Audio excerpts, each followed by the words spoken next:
only be. It's all over. Maybe we have handheld microphones that we Just ask for that.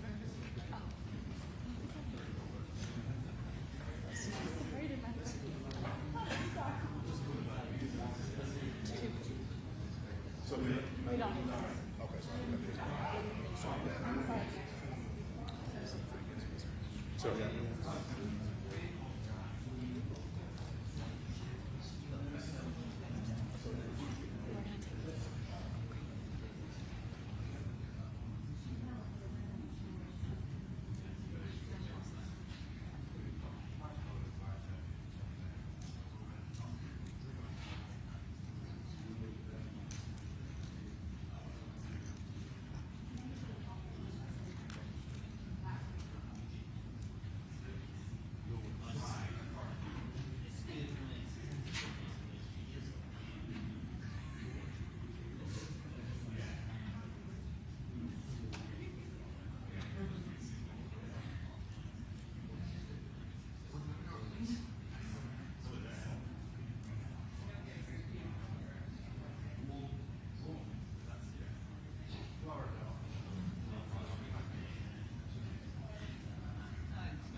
Good morning, everyone.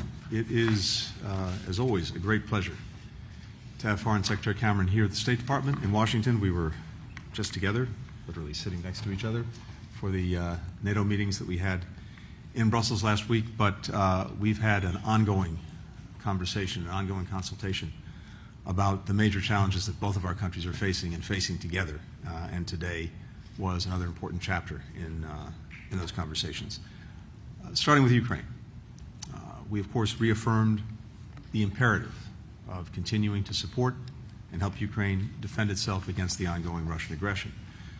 I have to say that the United Kingdom has been an extraordinary leader in this effort from day one, imposing sanctions and export controls on Russia and hindering its ability to continue to finance the war, ramping up investments in the defense industrial base. This is a major effort that our two countries are engaged in with many other countries, both for immediate needs but also for the future.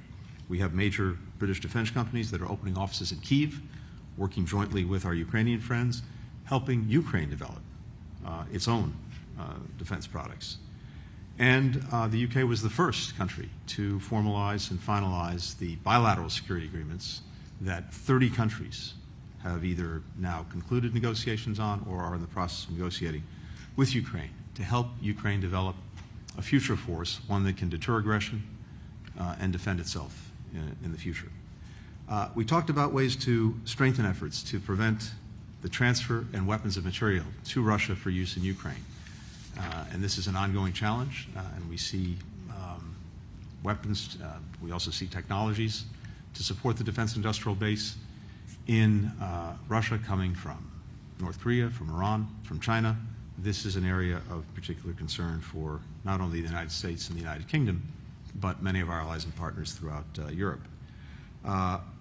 We also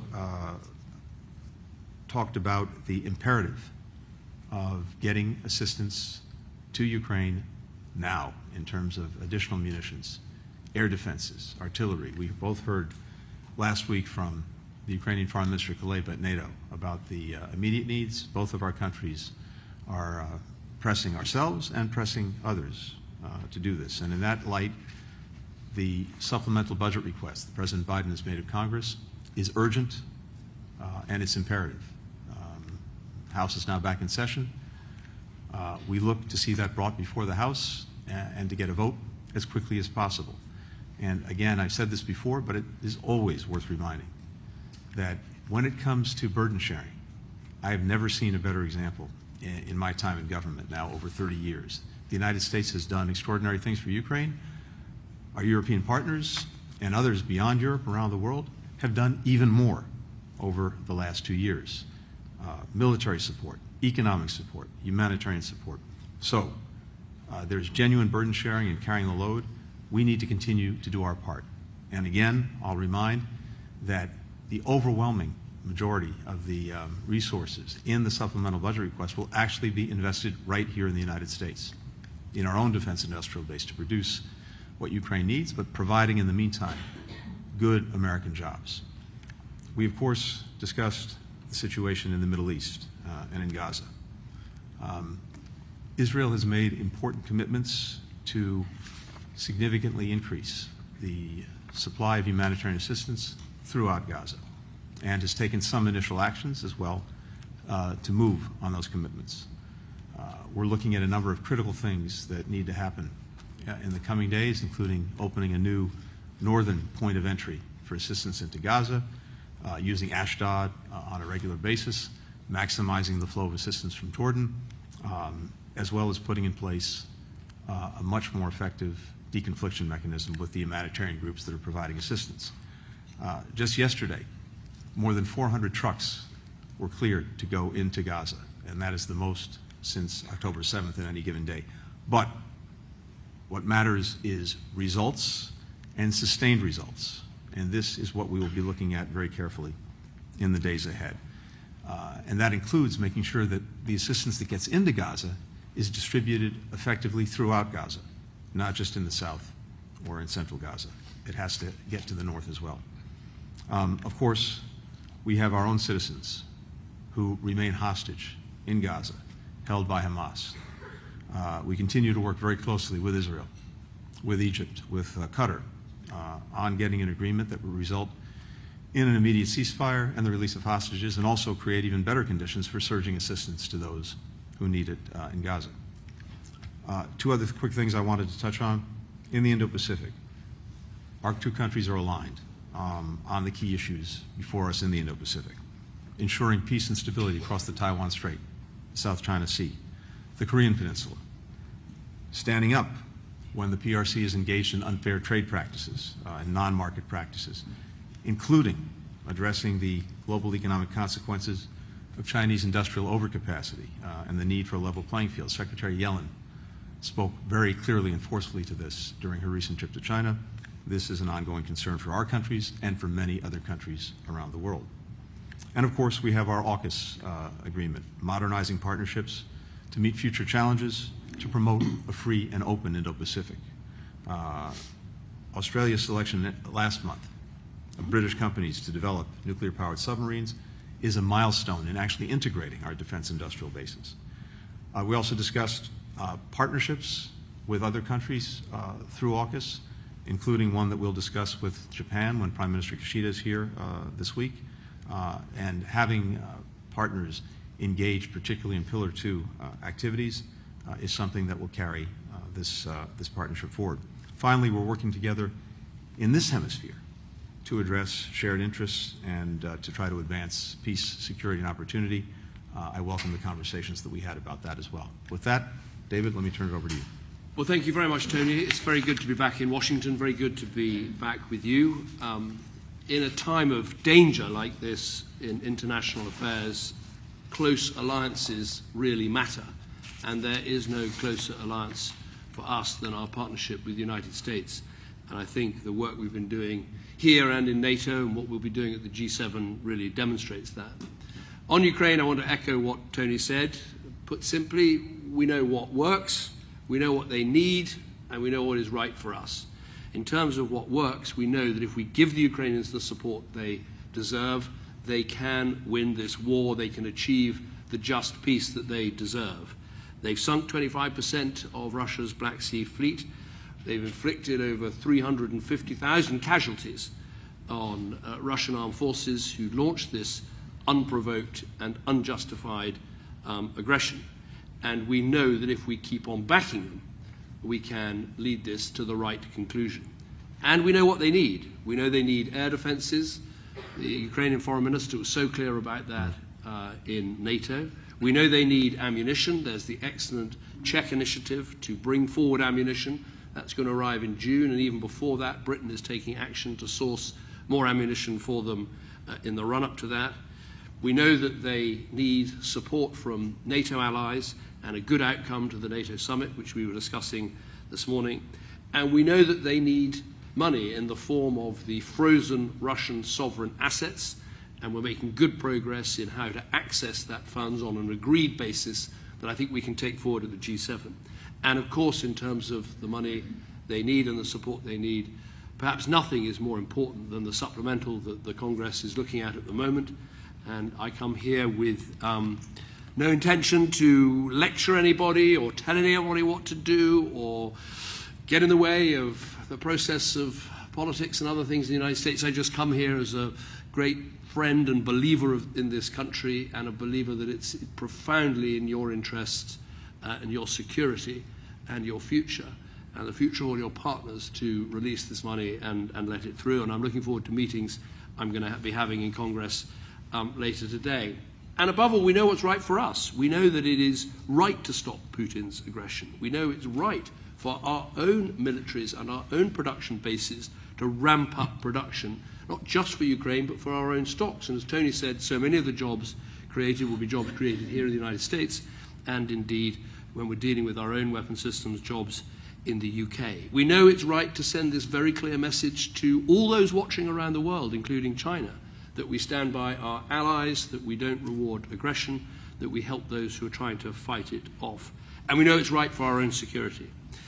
That leads to the NATO conference. We had some excellent discussions. I remember chairing the NATO summit in Wales in 2014. Back then, only 3 countries met the 2 percentage points of GDP on defence spending. I'm proud to say Britain was one of them.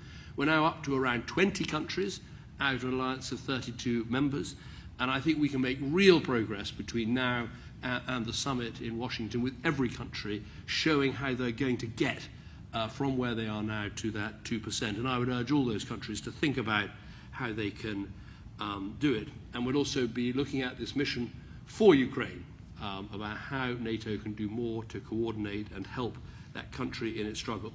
On our discussions on Israel and Gaza, as I said at the weekend, we see this in 4 very clear ways. One, we back the hostages and their families who are now in day 185 of their appalling captivity.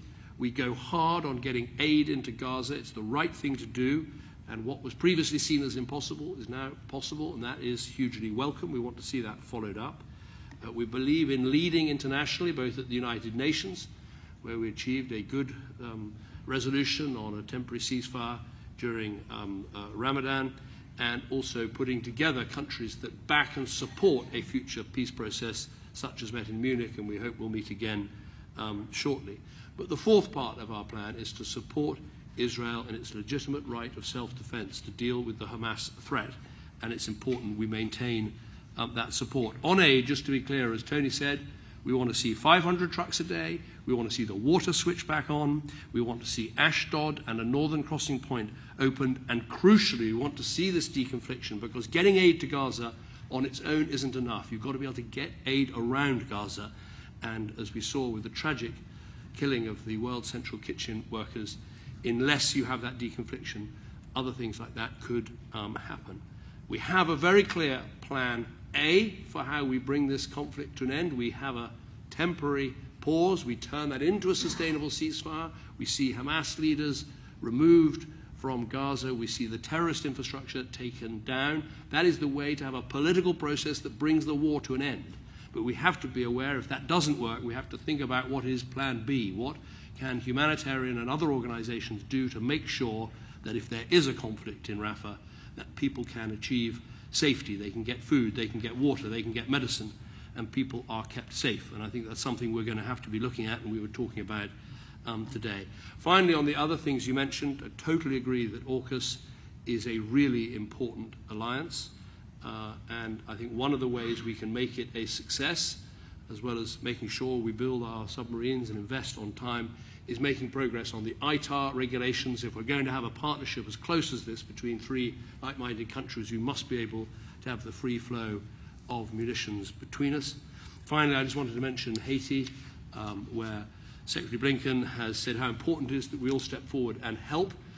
Britain has a number of priorities in that region, including neighbouring countries that we are responsible for, but nonetheless we will be providing over £5 million, $7 million to the fund to help support Haiti. So on these areas and many others, we've had an excellent conversation, excellent meeting, and it shows how like-minded we are on trying to make progress on these difficult conflicts that are so disrupting and disturbing our world, and we're determined to work together very closely as we do that. Thank you.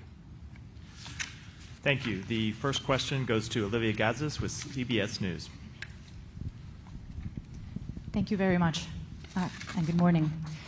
Secretary Blinken, there's been a spate of developments in Gaza that we're hoping you could shed some light for us on.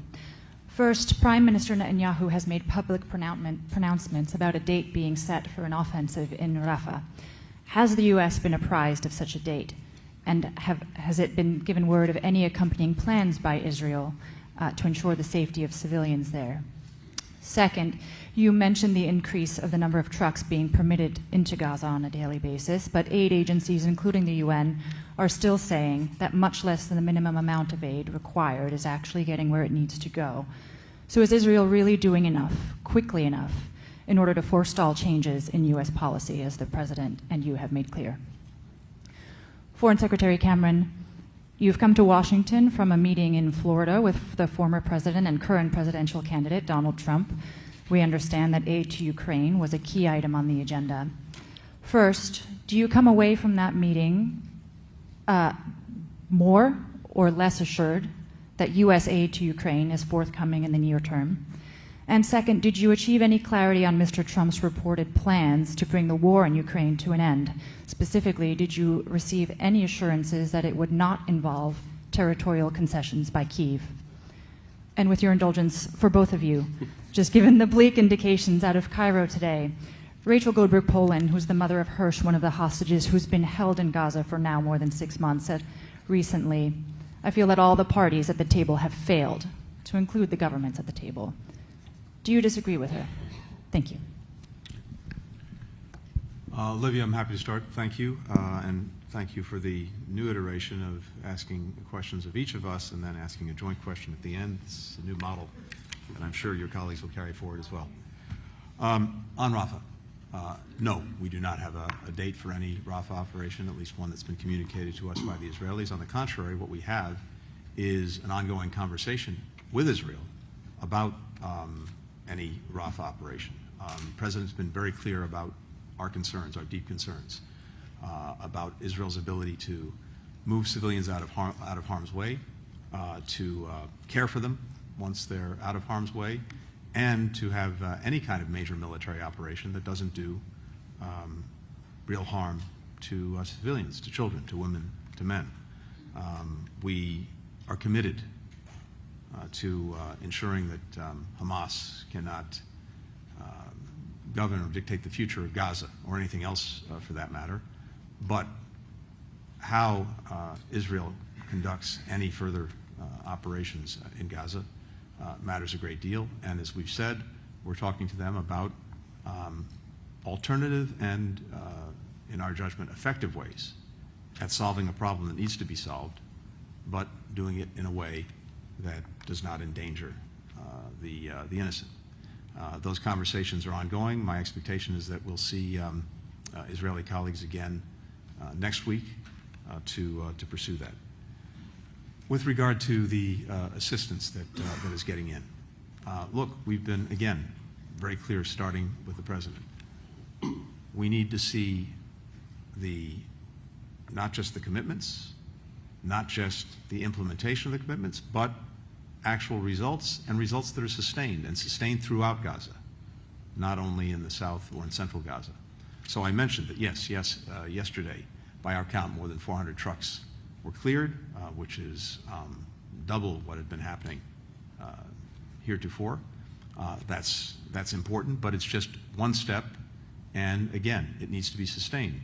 David referred to a number of other steps that Israel has either committed to or has already begun to take, and I mentioned some of them as well.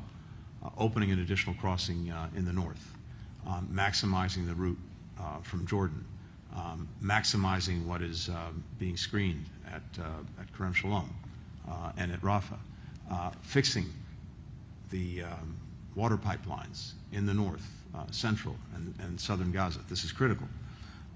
And so important, putting in place a deconfliction mechanism so that humanitarians can go about their work throughout Gaza without fearing for their security and safety, and so that we never see again the horrific loss with the attack on the World Central Kitchen team just a week or so ago. So this is a work very much in progress, and as I say, we will judge it by its results and by whether they're sustained. But the commitments that have been made and the initial steps to implement those commitments are positive, but a lot more needs to happen to make sure that people in Gaza have what they need. On the issue of my meeting with President Trump, this was entirely in line with precedent of government ministers meeting with opposition politicians in the run-up to elections. I remember when I was Prime Minister meeting Mitt Romney when he was a candidate. I remember Gordon Brown meeting Barack Obama when he was a candidate. And I think, Tony, you recently had a meeting with Keir Starmer, the Labour leader, in Munich. So these things are entirely proper. But it was a private meeting, so I haven't really got anything to add to your questions. But we discussed a range of important geopolitical subjects. And on on hostages, yes. Yeah. I would just say we're doing everything we can to help. There are two British nationals, but others with British connections, so we're doing everything we can. I would just make the point that ultimately the people responsible for holding these hostages are Hamas. They could release the hostages now. I'm not involved in the minutiae of the negotiations, but I know, very big offers have been made by Israel to release loads of prisoners from their prisons in response to hostages being released. And, we need the hostages to come home. We need the aid to get in, and it's Hamas more than anyone else that are standing in the way of that happening. And I would just add that I know Rachel well. If I were sitting in her shoes, I'd undoubtedly be feeling and saying the same thing, because until the day that Hirsch is home, we will not have succeeded in doing what we're determined to do, which is to bring him and bring all the hostages back. We have our teams working on this 24/7. We're working, as you know, closely with Qatar, with Egypt, with Israel. Bill Burns has been doing extraordinary work on this. Many of us have been deeply engaged, working with the governments in question. We have an offer that's on the table now to Hamas that is very serious and should be accepted. Hamas could move forward with this immediately and get a ceasefire that would benefit people throughout Gaza, as well as, of course, get the hostages home. I think the fact that it continues to not say yes is a reflection of what it really thinks about the people of Gaza, which is not much at all. It's also extraordinary the extent to which Hamas has been almost erased from this story. As we both said, going back almost to day one, none of what we've seen in Gaza would have happened had Hamas given up the hostages right away, put down its weapons, stopped hiding behind civilians, and surrendered. It has an opportunity now to agree to the proposal on a ceasefire and on hostages. The ball is in Hamas's court. The world is watching to see what it does. Felicia Schwartz with the Financial Times. Thank you. Secretary Blinken, are you confident that the talks in Washington on Rafa will happen before Israel does go into Rafa, and that they will follow your advice when doing so?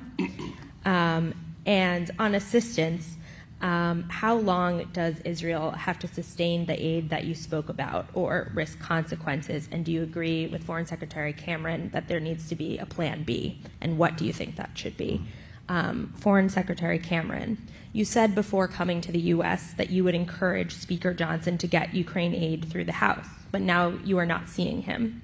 Why is that? And have you left your meeting with President Trump believing that he will give Johnson the green light to make that vote happen?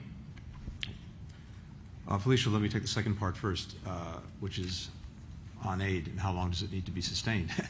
It needs to be sustained as long as necessary to ensure that the people of Gaza have what they need to get by, and sustained as long as it takes to put in place something more permanent when this conflict comes to an end, that can guarantee that people are getting what they need and begin to rebuild Gaza. So there's no date certain at all. This needs to not only happen, not only need to be sustained, but it just needs to continue as long as it's necessary to provide for people in Gaza. It's as simple and as straightforward as that. And again, with regard to Rafa, I don't want to prejudge any these ongoing talks. And I can tell you that, again, we expect to have a continuation of those talks next week. I don't anticipate any actions being taken before those talks. And for that matter, I don't see anything imminent. But there is a lot of work to be done, and it remains our conviction that major military operations in Rafa would be extremely dangerous for civilians who would be caught in harm's way. That as we share the commitment to dealing with the problem posed by Hamas, we believe there are other effective ways to do it. That's going to be the subject of these ongoing conversations. I don't want to prejudge what the outcome will be. Thank you. I'm going to be going to the Hill. I've got a range of meetings with senators and congressmen both sides of the aisle. I always do this with great trepidation. It's not for foreign politicians to tell legislators in another country what to do. It's just that I'm so passionate about the importance of defending Ukraine against this aggression that I think it is absolutely the interests of US security that Putin fails in his illegal invasion. I think it's good for US jobs that we continue to back Ukraine with the weapons that they need. And I think in terms of how the United States and the United Kingdom as allies are seen around the world, there will be people in Tehran, in Pyongyang, in Beijing, looking at how we stand by our allies, how we help them, how we stop this illegal and unprovoked aggression, and working out whether we are committed, whether we're prepared to see it through. So I'm here to offer my opinion, to meet with anyone who wants to talk to me about it, to make those arguments. And I think the perspective, I always encourage others in Europe, particularly perhaps those right up against the fence with Russia, who feel the Russian aggression, who feel the fear of it.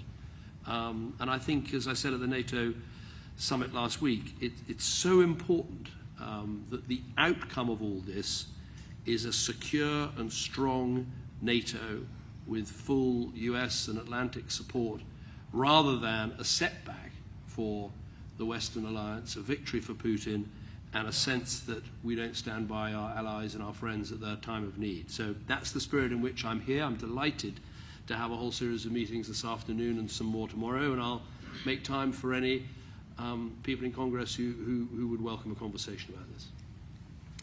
Tom Bateman with the BBC. Thank you very much. Secretary Blinken, first of all, the BBC spoke last week to the parents of Jacob Flickinger, who was the US-Canadian citizen who was killed in the World Central Kitchen Israeli airstrike. His parents described the convoy as being chased down. They described it as a crime. What assurance can you give them that there will be meaningful accountability, given that in the last 2.5 years, 2 other American citizens have been killed at the hands of Israeli forces in cases which have not seen meaningful accountability? And what lessons do you think from those cases that soldiers on the ground are taking?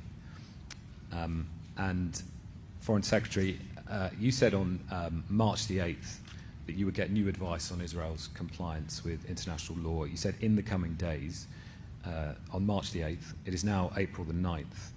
So when are you going to decide whether or not Israel is breaching international humanitarian law? And you talked about, on Ukraine, not wanting to lecture and to come here. You've also said that you're dropping diplomatic niceties on this issue. You've compared those who won't act to the appeasers of Hitler in the 1930s, and asked people to change the narrative on Ukraine. What evidence do you have that coming here that approach is working? And in that context, do you still think that Donald Trump is protectionist, xenophobic, and misogynistic? Tom, thank you. I'll start first. I spoke over the weekend to Jacob's father and to his partner. I heard directly from them separately. Jacob believes an 18-month-old son. Leaving everything else aside, just on a purely human level, my heart goes out to that family and to that little boy who now has no father. I said the other day that the World Central Kitchen team, Jacob, were genuinely heroes. And I hope that no matter what else, we never lose sight of that fact. The extraordinary ways in which Jacob and the others put their lives on the line to help people who were so desperately in need when it mattered the most. It's an extraordinary inspiration, but it's also an extraordinary responsibility on our shoulders and everyone else's to do everything we can to ensure that this never happens again. and that in Gaza in particular, humanitarian workers can go about their work with as much security as possible. So we are looking very carefully at the conclusions of the investigation that Israel conducted. We're asking questions about it. We're engaged with the Israelis. We're engaged with humanitarian organizations. And we want to make sure that, again, the investigation produces real change that can better ensure the security and safety of humanitarian workers. And, to your point as well, accountability. Israel has taken some initial steps in that direction, including by removing two senior commanders who were engaged in this horrible incident.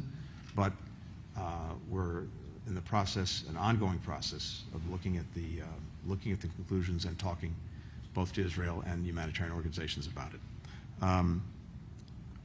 One other piece of business before I turn it back over to David, unfinished business, which is simply to say thank you. You heard the Foreign Secretary make a commitment on behalf of the United Kingdom to supporting the efforts that we're undertaking in Haiti, and particularly supporting a multinational security support force to go in to bolster the Haitian National Police to help regain control of Port-au-Prince from the gangs, to enable a democratic process to move forward toward elections, and to create an environment in which humanitarian assistance, development aid can get in and get to where it's needed. So I just want to say how grateful we are to the United Kingdom as well as to other partners who've been stepping up to support this effort. It means a great deal. Thank you. Thanks. On Israel and international humanitarian law, as required by the UK's robust arms export control regime, I have now reviewed the most recent advice about the situation in Gaza and Israel's conduct of their military campaign. The latest assessment leaves our position on export licenses unchanged. This is consistent with the advice that I and other ministers have received, and as ever, we will keep the position under review. Let me be clear, though, we continue to have grave concerns around the humanitarian access issue in Gaza, both for the period that was assessed and subsequently. We've seen a welcome increase in trucks with, as Tony said, perhaps as many as 400 going in yesterday, the highest since October the 7th, and of course public commitments from Israel to flood Gaza with aid. These now need to be turned into reality. Our position is in line with our international partners. So far, no like-minded countries have taken the decision to suspend existing arms export licenses to Israel. And I'd add that Israel remains a vital defence and security partner to the UK. Our cooperation makes the UK and Israel more secure from external threats. We will continue to use this robust legal process to assess these issues. And I just add, we don't publish legal advice, we don't comment on legal advice, but we act in a way that is consistent with it. We're a government under the law, and that's as it should be. On the issue of dropping diplomatic niceties, in many ways what I meant by that was, instead of sort of speaking in diplo speak when I address this issue of how we help Ukraine, I can get very emotional about it. To me, this is so fundamental to how Britain and America have worked together over years, over decades, to keep our world safe and to enhance our security. I think of my grandfather landing on the Normandy beaches under the cover of an American warship. I think of how I worked together with President Obama to deal with the ISIL threat in Syria and Iraq, how we hunted down those terrible killers of British and American hostages in the Syrian desert, Jihadi John and his like. And to me, this is the same thing. We face a huge threat from an aggressive Putin taking other countries' territory by force. And it is so important that we stick together. This is the great lesson from NATO, celebrating its 75th anniversary this year, is that if we stick together, if we work together, we can create a more secure Europe, but also a more secure US. And I say this as someone who doesn't just like and respect America. I say this as someone who loves this country. I mean, of course, I love my own country more than anything, but I do love the United States. I feel passionate about this country, its role in the world, in defending freedom, in standing up to aggression, in trying to take the side of countries that are being traduced in this way. And so when I go and speak with colleagues in Congress, I try and keep the diplomatic language, but sometimes it spills over into quite emotional language because this is the right thing for us to do. And future generations are going to look back at us and say, did we do enough when this country was invaded by a dictator trying to redraw boundaries by force? Did we learn the lessons from history? Did we do enough? And I'm passionate that we're not going to be found wanting. So that's why I sometimes drop the diplomatic niceties.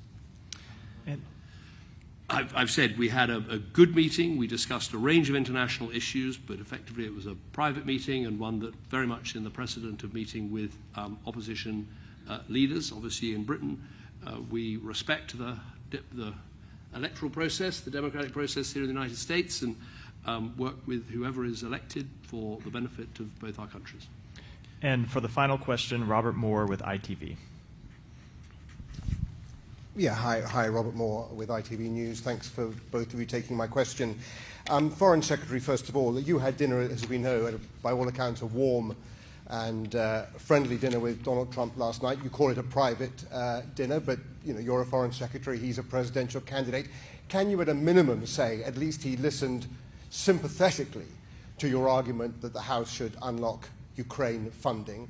And did he give you any assurance at all that if he won in November, he would remain, that the United States would remain a key member of NATO? And just to follow up on my BBC colleague's fine question about international humanitarian law and the supply of weapons, I mean, given the passions coursing through our societies about the Gaza issue, what is the argument against transparency, against letting people know what the legal advice being received by you is? Isn't transparency everything?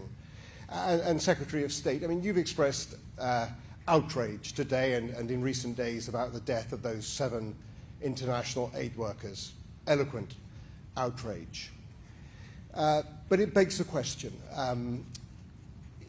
There have been hundreds of humanitarians killed in Gaza over the last 6 months, dozens of journalists, many people who have been waving white flags and have still been shot down by IDF forces. I mean, where was the outrage then, and why then didn't you offer to reshape American policy if necessary? Why only now? Is it just the passports of these 7 held? Okay, first of all, on my dinner, I'm not going to relent from the fact that it was a private dinner, but we discussed geopolitical issues like Israel and Gaza, like Ukraine, like the future of NATO. Look, whoever I'm talking to, I tend to make the same points, which is that we've got to do everything we can this year to get NATO in its strongest possible shape for its 75th anniversary and getting everyone up to 2%, having the new members joining Sweden and Finland, having the strongest possible alliance. That's the best thing we can do. On Ukraine, the best thing we can do this year is to help keep the Ukrainians in this fight. They're fighting so bravely, they're not going to lose for want of morale. The danger is we don't give them the support that they need, and I make that argument to anyone who will listen to me. I argue that it is extremely good value for money for the United States and for others. Perhaps for about 5 or 10% of your defense budget, almost half of Russia's pre-war military equipment has been destroyed without the loss of a single American life. This is an investment in United States security. So that's what I would say. On the issue of legal advice, I think it is an important principle that legal advice is not published, that ministers consider it and act in a way that is consistent with it. We answer questions about it, as I am now, as I will be in the House of Lords, I'm sure, next week, and I've got a question time on Tuesday, but probably a statement as well, and it's right that we answer those questions. We have published summaries of legal advice, but that has been when we've been sending British troops into action, as we did in Libya, or as we did recently when we sent British Air Force personnel into combat with the Houthis. I think that is a different situation. A summary of legal advice published in those circumstances I don't think it's right in these circumstances, and I say we act consistent with it. We're happy to answer questions about it. We're very clear about the deep concern we have about the humanitarian aid situation, but the overall judgment is those export licenses will remain open and continue. Rob, to your question, the thousands of children, of women, of men have been caught in a crossfire of Hamas's making, going back to October. Their loss, their suffering is absolutely gut-wrenching. We've worked from day one to do everything we could to ensure that protection of civilians was being maximized, provision of humanitarian assistance to those who needed it was also being maximized. We've seen results over the course of these many months, starting with the opening of the Rafa gate very early on, Kerem Shalom, flour from Ashdod, the provision of fuel on a sustained basis. But it has manifestly not been enough. Far from it. The results simply have not been there. And even if the intent was, it's the results that count. And it was clear from everything that we continue to see that we have to have change. Have to have change that results in people getting the assistance they need throughout Gaza. And that was the import of the President's conversation last week with Prime Minister Netanyahu. But it was, in many ways, the culmination of many conversations that, as I said, produced results, but insufficient in terms of actually meeting the needs of people. So what we're focused on now is making sure that the commitments that Israel has made to do more effectively, and to put that in place is actually happens, and as I said, is sustained, and as I said, produces results. That's the measure. That's the test. That's what we're looking at intently. We want to do everything we can, but principally we want to see Israel do everything it can and must to reduce the impact on civilians, to get assistance to those who need it, to do it on a sustained basis. It would also be, I think, important that so much of the understandable passion, outrage, and anger directed at Israel for the plight of Palestinian civilians in Gaza, that some of that might also be reserved and directed for Hamas. It remains astounding to me that the world is almost deafeningly silent when it comes to Hamas. We would not be where we are had they not chosen to engage in one of the most horrific acts of brutality and terrorism on October 7th, and had they then, having done that, not refused these many, many months to get out of the way of civilians, to stop hiding behind them, to put down their arms, to release the hostages, to surrender. Where's the outrage there? Having said that, I'll repeat what I've said incessantly from day one. Despite that, Israel has obligations. It has responsibilities that are moral, that are strategic, and that are legal to do everything it can to protect civilians and to get assistance to the many who need it. That's what we're focused on. Thank you.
This is Delta Mission Control at T-minus 4 minutes and holding. We anticipate releasing the hold in just a few moments.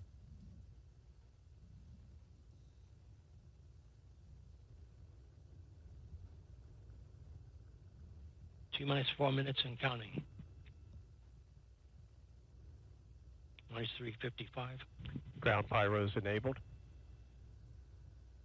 350. The countdown clock is resumed and we are go for launch at 12:53 p.m. Eastern.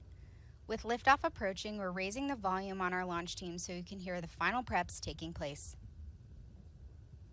Minus 332.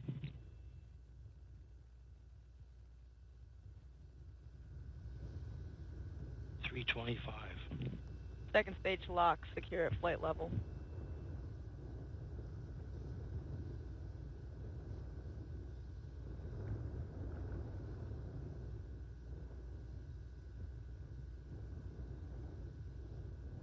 Minus 307.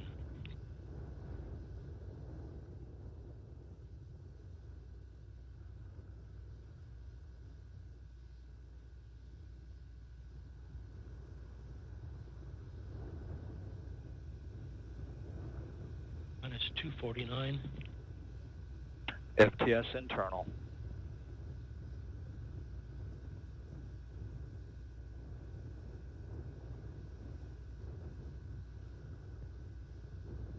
CBC locks at flight pressure and flight level.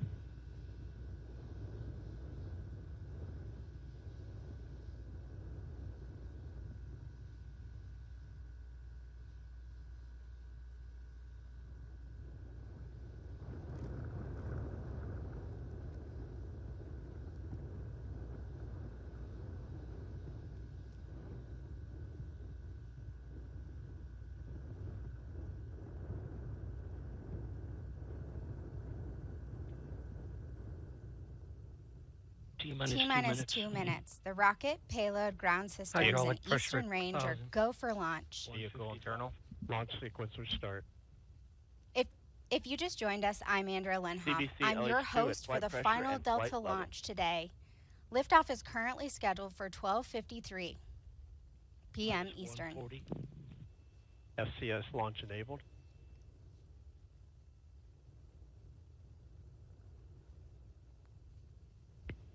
FTS armed.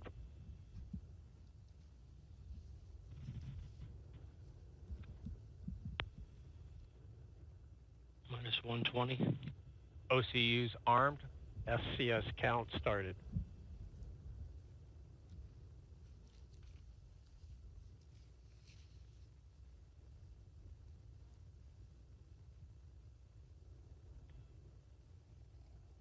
T-minus 1 minute.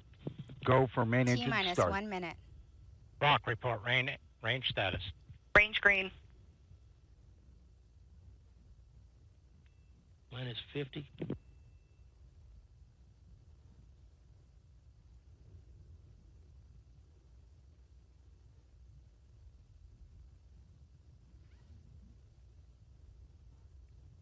Second stage LH2 secure at flight level. Minus 30. Status check. Go Delta. Go NROL 70.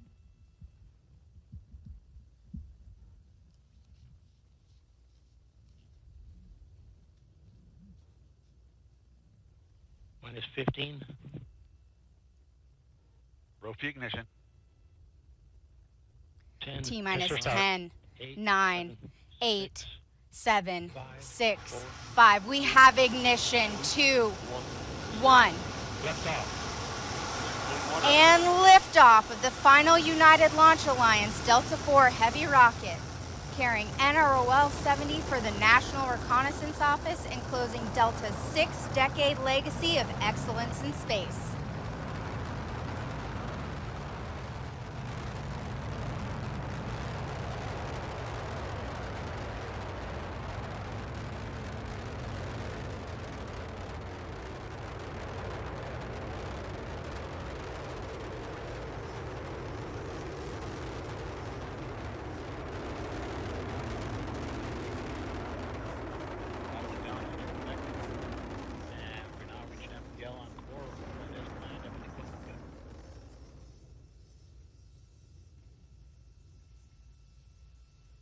is at min power level. Port and starboard strap-on still operating at enhanced power level. You are hearing the voice of Rob Gannon providing launch vehicle ascent data. Parameters look good. Flight control disturbances look good. And we have fired the isolation pyro valve on second stage reactor control system. And first step in readying that system for operation. Continue to look good. And we've passed through Mach 1 and Mach 2. Normal disturbances there, everything looks good. All three boosters operating as expected.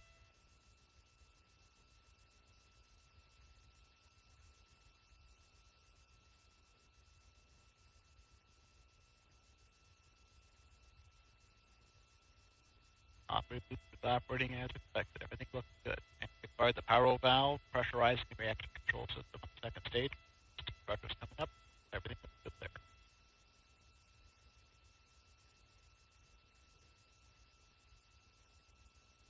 What we're looking for is going to closed loop guidance. Kept it 3 or 4 seconds. And we've started closed loop guidance. Vehicle maneuvering as expected. All three engines continue to look good.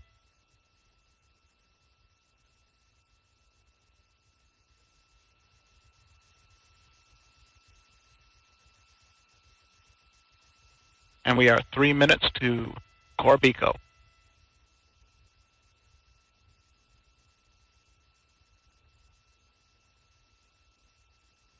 And the vehicle is now 1/2 its liftoff weight. All three engines operating normally, everything looking good.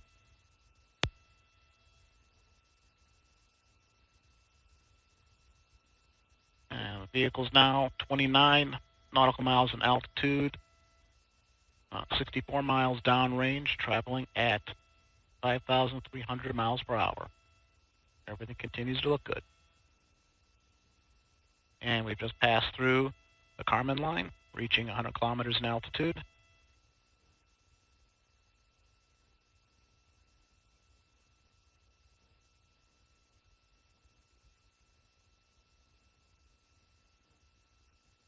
Everything looking good. 2 minutes to Corbico, coming up on throttle down on the strap-ons. And we've begun throttling down the strap-on boosters in preparation for cutoff. We've now achieved min power level on the strap-ons. And cutoff. We have cutoff port and starboard boosters coming up on strap-on, and we have strap-on separation. Disturbances look good. Throttled up the core booster. We're now at EPL on the single stage booster. And we've re-enabled steering following separation of the strap-ons. Everything looking good. We just heard confirmation of port and starboard booster jettison. We have about 1.5 minutes until we reach our next mission event, booster engine cutoff. On the RL-10.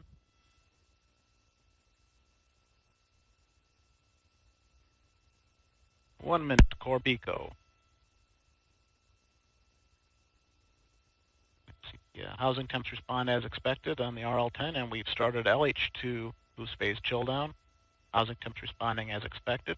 Flight control disturbances are small, and the core RS-68 continues to operate as expected.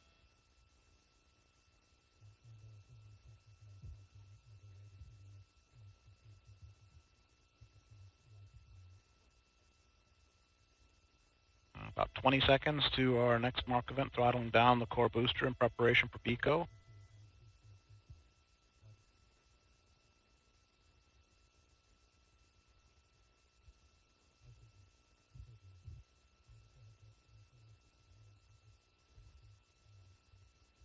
And core booster is throttling down, coming up on booster engine cutoff.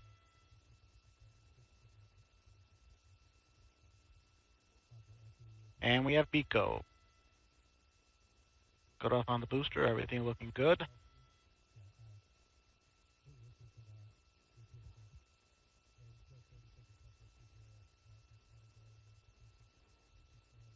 And separation occurred right as expected. NEDs have deployed. And we have pre-start, start, and full thrust. RL-10 is up and running normally. Everything looking good. Enabled steering of the second stage. Second stage operating normally. Coming up on bearing separation.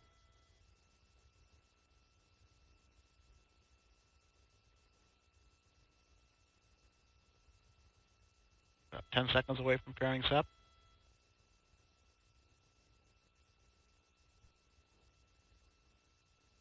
5 seconds to pairing sep, and we have pairing separation. Disturbances look good. Upper stage is operating normally. And once again, steering has been re-enabled after the separation event.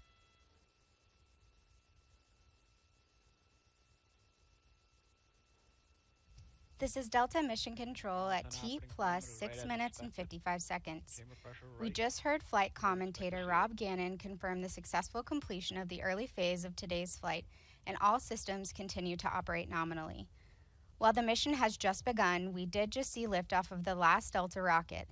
Here's ULA President and CEO Tory Bruno. Well, good afternoon. A lot of you know that the Delta IV Heavy is, of course, the most metal of all rockets, setting itself on fire before it blasts into space. But I also want to talk about its tremendous contribution to our nation, to exploration, to national security. The Delta IV Heavy still today flies missions that no other rocket can fly.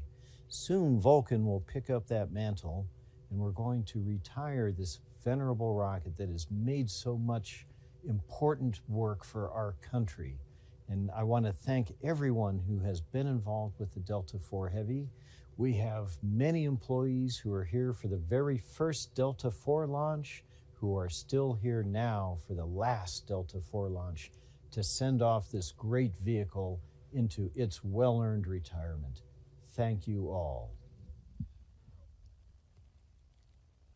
Hi, everyone. I'm now joined by ULA's Launch System Director, Bill Cullen. Bill, thank you so much for joining us today. Oh, thanks for having me, Andrea. We just saw a really magnificent launch for the last time. This has a little bit of a special meaning to you, is my understanding, because you started your career working on the Delta program. I did. So tell us a little bit about what this experience means to you. Well, so it is bittersweet, Yeah. but it's very exciting, and it's a great evolution.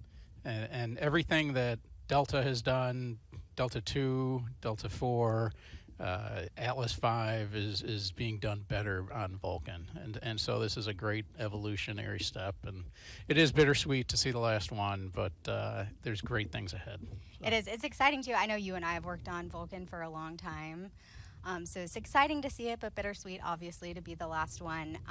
This Delta Heavy configuration is obviously a fan favorite. I know you've seen the most heavy metal of rockets.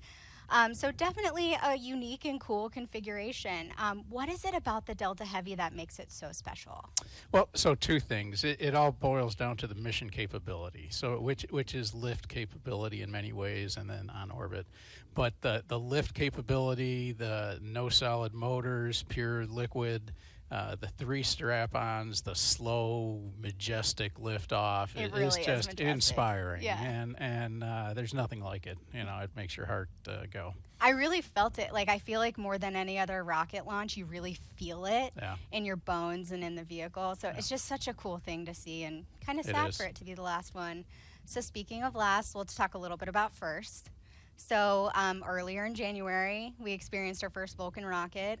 Went off pretty flawlessly, in my personal opinion, Absolutely. which is kind of a big deal for the first one. We also have an exciting time coming up with the first crew flight test coming up here very shortly, actually. So with all those firsts, you know, we are looking at one of our lasts with the Delta configuration in the Delta Heavy. So what would you say was this program's greatest accomplishment?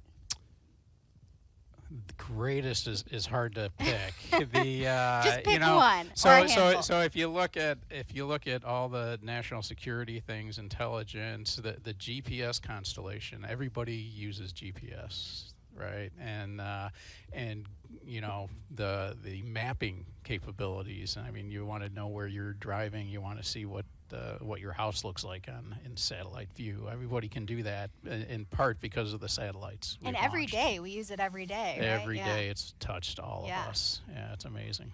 It's such a cool thing. I mean, working at ULA, you know, just to be a part of that small experience that we have here, but know the huge impact that it has. I mean, just an exciting time. Yeah, we're enablers. We are enablers, and we work on rockets, which is really cool. Yeah. Well, Bill, that's all the questions that I have for you today, but I do appreciate you joining us, and just really thank you for being here for this exciting last, and looking forward to a year of firsts for us and many, many more coming here in the future. Absolutely, to mission success. Great. Thank you so much. Yep. Well, we're just about to log up here for today, but before we do, I do want to thank Ben Chilton and Rob Gannon for their support of today's broadcast. You can follow more about ULA and learn more about our rockets at ulalaunch.com. However, before we log off, let's look at one more majestic look of that last Delta launch, lifting off the pad for the very last time. Thanks for joining us. T-minus 10, 9, 8, 7, 6, 5. We have ignition. 2, 1. And liftoff of the final United Launch Alliance Delta IV Heavy rocket, carrying NROL-70 for the National Reconnaissance Office and closing Delta's 6-decade legacy of excellence in space.